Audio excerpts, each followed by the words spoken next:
စပါးတောင် United ဂျေဇူးနဲ့ဖလားရသွားပြီဒီကောင်တွေတော်တော်စိတ်ဒုက္ခပေးတဲ့ကောင်တွေပါဗျာကဲအားလုံးပဲမင်္ဂလာပါ United Restauri ကနေပြန်လည်ကြိုဆိုလိုက်ပါတယ်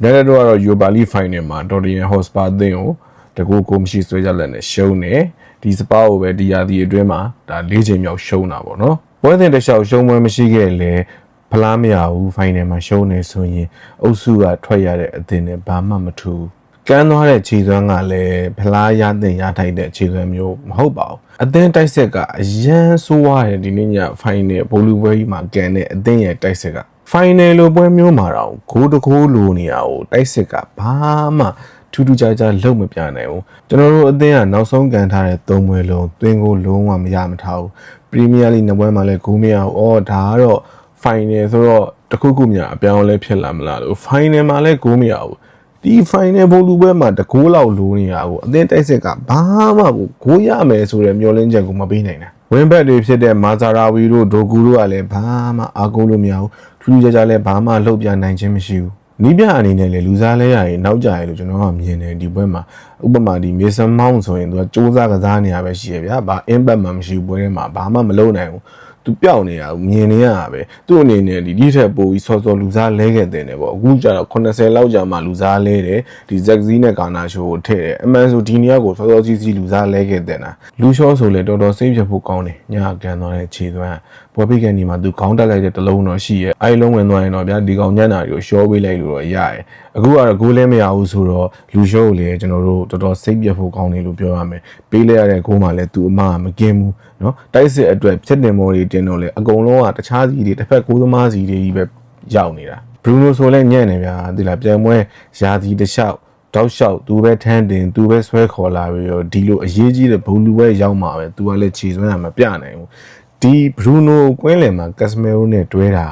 ာအသင်းတိုင်းနဲ့အလုံးမဖြစ်ဘူးဗျာကျွန်တော်တို့ရှေ့ကချယ်ဆီနဲ့ပွဲမှာဆိုလည်းမြင်ခဲ့တဲ့အတိုင်းပဲကန်စီရိုတို့အန်ဆိုရိုနဲ့ရှင်ရင်ဒီကွင်းလယ်ကဘာမှမလုပ်နိုင်ဘူးကက်စမဲရိုလည်းသူတယောက်တည်းအရန်ပင်ပန်းတယ်ဘရူနိုဖာနန်ဒက်အနေနဲ့လည်းအရန်ရုန်းကန်ရတယ်ဒီနေ့ပွဲမှာလည်းဒီတိုင်းပဲထပ်ပြီးတော့ပွဲထွက်လာတယ်စပါးဘက်ကဒီဘစ်ဆူမာတို့စာတို့ဘန်တကာတို့နဲ့ဘလို့သွားရှင်မှာလဲဒီနေ့ကဘရူနိုနေနဲ့လည်းအဲအကြောင်းဒီနေ့ပွဲမှာခြေစွမ်းရပုံမှန်အောက်ရောက်ခဲ့လို့ကျွန်တော်ကတော့မြင်တယ်အိုနာနာဆိုတဲ့ကိုသမားလေးဘာမှအားကိုးလို့မရဘူးပေးရတဲ့ကိုကတော့သူ့အပြစ်ကြီးတရားခိုင်တော့မဟုတ်ဘူးဆိုပေမဲ့နည်းနည်းပါးပါးလေးလက်စွမ်းပြပြီးကာကွယ်တယ်ဘာညာမရှိဘူးတစ်ခနဲ့ဖုံးခနဲ့ဆိုကိုးပြီးကိုသမားနေရာတော့ကျွန်တော်တို့ຫນွေကြရင်တကယ်ကိုအားဖြစ်ရမယ်နေရာပဲဒီကိုသမားနှစ်ယောက်လုံးရောက်လိုက်အိုနာနာရောဘန်ရတာရောနှစ်ယောက်လုံးရောက်ကျွန်တော်တို့အနေနဲ့ကိုသမားနေရာအဓိကထားပြီးအားဖြစ်ရမယ်ဒီကိုသမားနဲ့ဘလို့မှအဆင်မပြေဘူးပထမပိုင်းမှာဆိုဒီအာမက်ဒီယာလိုတယောက်တည်းလှုပ်နေရဗျစပါဘက်ကိုချင်းချောင်းနေရဒုတိယပိုင်းကျစပါပိတ်ပလိုက်ပြီလေသူတို့ဒီ United ဒီအာမက်ကိုအရင်ထိန်းချုပ်ခက်ခဲတာသူတို့သိတဲ့အတွက်အာမက်ကိုပိတ်ချပလိုက်ပြီ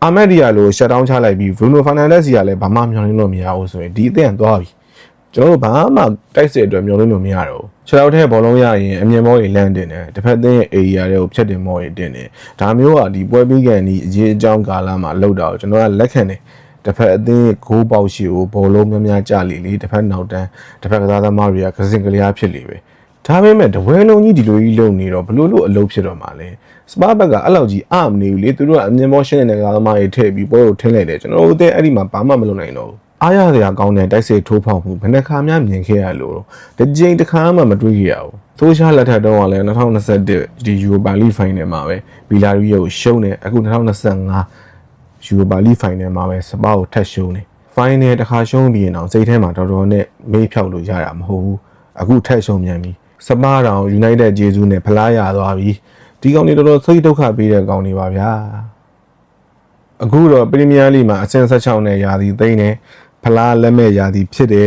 ချန်ပီယံလိဝင်ရလည်းမရဘူးကျွန်တော်တို့ဘတ်ဂျက်ကလည်း limit နဲ့ဖြစ်သွားပြီကစားသမားအယောင်းဝယ်မှလည်းတိုင်ပတ်သွားပြီကိုစီရကစားသမားဆိုလည်းတော်ရုံဘယ်သူမှဝယ်ချင်မှမဟုတ်တော့သလိုကိုကတခြားကစားသမားကိုခေါ်မယ်ဆိုရင်လည်းဘယ်သူမှလာချင်မှမဟုတ်တော့ဘူးအသင်းကိုတိဆောက်ဆဲကာလဆိုတာကိုသဘောပေါက်တယ်ဗျာဒါပေမဲ့လက်တကမ်းမှာလေချန်ပီယံလိဝင်ခွင့်ချန်ပီယံလိဝင်ခွင့်သာရခဲ့ရင်အသင်းကိုတိဆောက်နေတာနေရာမှာကျွန်တော်တို့ထိပ်တန်းသားသမားတွေခေါ်ပြီးတော့ဒီတိဆောက်နေတာကိုမြန်အောင်ကျွန်တော်တို့လုပ်လို့ရတယ်အခုကတော့ပုံမခက်ခဲသွားပြီလို့ပဲပြောရမှာပဲဒီတော့ကျွန်တော်တို့နောက်ရသည့် ဥရောပပွဲကြီးလည်းကြည်စရာမရှိဘူးတပတ်တစ်ပွဲပဲကန်ရမယ်အေးရေးလဲဝမယ်တပတ်တစ်ပွဲကန်ပြီးတော့ပြည်တွင်းမှာပဲအစင်ကောင်းကောင်းရအောင်အာရုံစိုက်ပြီးလောက်ကြပေါ့